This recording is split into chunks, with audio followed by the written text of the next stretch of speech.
Welcome, everyone, to Moral Fury versus Pragmatic Instinct, Challenging the System. I'm Elliot, your host, and today we're diving into a really important discussion about how we can actually challenge powerful financial systems. It's a big question. What's the most effective way to bring about change? Is it by exposing moral wrongs, or by finding clever technical ways to exploit the system itself? That's our core debate question today. We'll start with opening remarks from our debaters, then move into a discussion, followed by rebuttals, and finally a conclusion. It's all about understanding different perspectives. Joining us today are Sophie, who believes in the power of moral exposure to drive systemic change, and Lila, who advocates for a more pragmatic approach through technical exploitation. This topic is especially relevant for students like yourselves, as understanding these different strategies can help you think critically about how change happens in the world. So, without further ado, Sophie, let's hear your opening remarks. Thank you, Sophie, for those insightful opening remarks on the power of moral exposure. Lila, let's hear your perspective now on why technical exploitation might be the more effective path to challenging these complex financial systems. Thanks, Elliot. I look at these systems, like the C model mentioned in our source material, and I see an incredible, almost beautiful mathematical precision. Every liquidation, every forced margin call, it's a proof of a flawless loop of cause and extraction. To truly challenge something so elegantly designed, we can't just point out its moral failings. We need to understand its architecture, its algorithms, and then, exploit its vulnerabilities from within. That's a fascinating contrast. Lila, you admire the system's precision, seeing symmetry, where Sophie, I believe, sees sin and structured expropriation. How do these fundamentally different views shape your immediate next steps when facing a situation like the $800 million liquidation event we just discussed? Elliot, for me, the immediate aftermath of such an event demands transparency. My anger, my moral urgency, it's about dragging these mechanisms into the daylight. We need to name the theft for what it is, not just as a mathematical outcome. My first step would be to gather the narrative, to build the story around the data, so people understand the human cost and the injustice. And Sophie, I completely understand that drive for transparency. But while you're building that narrative, the system is already recalibrating. It's aligning its next algorithmic trigger. My immediate thought is, we need access to the raw ledger metadata, the off-chain settlements. That's where the quantum hand leaves its trace signatures. If I can isolate the microsecond interval when a cross-margin clause executes, we can find the proof of the house's next move. So, Sophie prioritizes building a compelling story and context, while Layla focuses on immediate, deep technical access to prevent the next strike. It's a clear divergence in strategy. Sophie, you mentioned the importance of context. Why is releasing data without that narrative context so risky in your view? It's crucial, Elliot. If Layla were to break into the house's core protocol and release that raw data without a compelling story, they would drown it in spin. They'd label Layla a hacker, me a radical, and the system would remain intact, perhaps even stronger. The warning has to come first. The public needs to understand what they're looking at. Otherwise, it's just noise. I hear you, Sophie, but waiting feels like complicity. While we're crafting the perfect narrative, they're lining up the next liquidation, burning another billion in leveraged dreams. My instinct is to act, to detonate, to expose the technical flaw that allows this extraction to happen, even if it's just raw data initially. The truth is in the code. This brings us to a critical point, the timing. Sophie, you advocate for building a story and timing the release. Layla, you prefer immediate technical intervention, almost a detonation. How do you reconcile these very different approaches to timing and strategy? We don't wait, Elliot. We time it, the same way they do.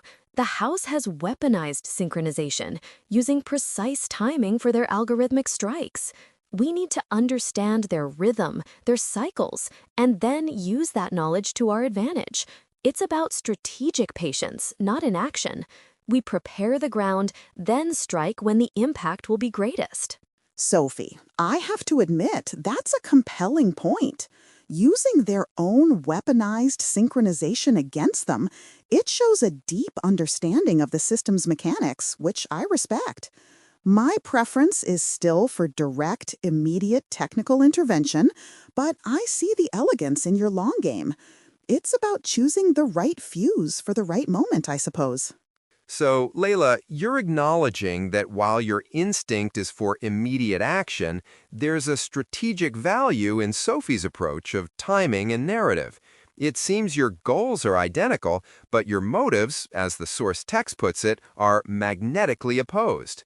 Sophie, how do you view this dynamic between your moral fury and Layla's pragmatic instinct? It's an unstable molecule of revolution, Elliot. My moral fury demands exposure to show the world the injustice. Lila's pragmatic instinct demands exploitation to find the technical leverage. We are two observers of the same horror, standing so close that the truth refracts differently. But that difference, that parallax, is what makes us effective. I draw the maps, Lila lights the fuses. Exactly. Sophie draws the maps, I light the fuses. It's a necessary fusion. My fascination with the system's perfection, while different from Sophie's empathy, ultimately serves the same goal, to challenge it. We're moving beyond just observing. We're becoming part of the system's reflection. And the closer we get to its core, the more it starts to look back at us. That's a powerful image, Lila, the system looking back. It suggests a profound shift in your roles. As we wrap up, what's one final thought you'd like to leave our listeners with about the future of challenging these complex systems, considering both moral exposure and technical exploitation? I'd say that true systemic change requires both. Moral fury ignites the will for change, creating the demand for accountability. But without the pragmatic instinct to understand and technically dismantle the mechanisms of control, that fury can be easily dismissed. We need both the heart and the mind working in tandem. And I'd add that the systems we're challenging are incredibly sophisticated. They adapt. So our methods must also adapt. It's not enough to just expose. We must also be capable of outmaneuvering them technically.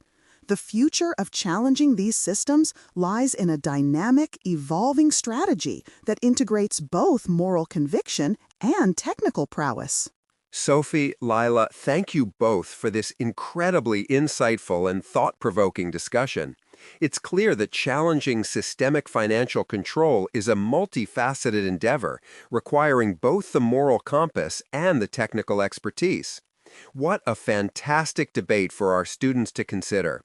Thank you for joining us on Moral Fury versus Pragmatic Instinct, Challenging the System. All right, Sophie, Lila, this has been a truly dynamic and thought-provoking discussion.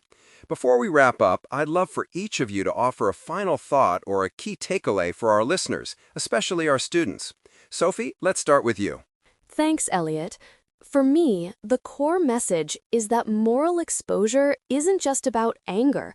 It's about building a shared understanding of injustice. It's the fuel that drives the demand for change, making sure that people see the human impact behind the numbers. Honestly, without that moral compass, even the most brilliant technical solutions can become just another way to perpetuate harm. So I'd ask our audience, how do we ensure that our pursuit of technical mastery doesn't inadvertently dehumanize the very problems we're trying to solve? That's a powerful point, Sophie. Layla, what are your final thoughts? Well, Elliot, I believe that while moral outrage is important, it's the pragmatic, technical understanding of these systems that truly gives us leverage. We need to dissect their architecture, find the vulnerabilities, and then, exploit them with precision to truly dismantle them. My final message is that these systems are incredibly resilient. Relying solely on moral arguments can leave us vulnerable to their counter-narratives. So I'd challenge everyone to consider, when you're facing a complex system, where do you find the real points of leverage for change? Is it in the moral argument, the technical flaw, or a strategic combination of both? Sophie, Lila, thank you both. What an incredible exploration of two distinct yet ultimately complementary approaches. We've seen how moral fury can ignite the will for change, while pragmatic instinct provides the tools to actually execute it. To our students, I hope this debate encourages you to look beyond simple answers. Think critically about how change truly happens. Ask yourselves those tough questions Sophie and Lila posed, and consider how you might integrate both perspectives in your own efforts to challenge the systems around you. Thank you for joining us on Moral Fury versus Pragmatic Instinct, Challenging the System.